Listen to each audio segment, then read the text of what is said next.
இல்லை பொண்ணு நான் பார்த்துறேன் ஊத்து பாரு மொத்தமாக எங்கே பேரு அதையும் வாங்கிக்க அக்கோ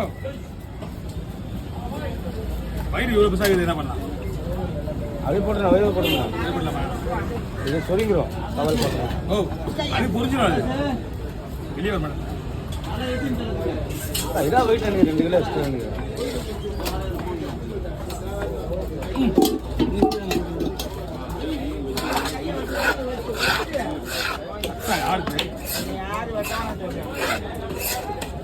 அண்ணா வேணா இந்த பையன் கொஞ்சம் மாற்றிட்டா விடு இல்லை இல்லை வேண்டாம் வேண்டாம் பையன் தூங்கின போயிட்டே இருந்தேன்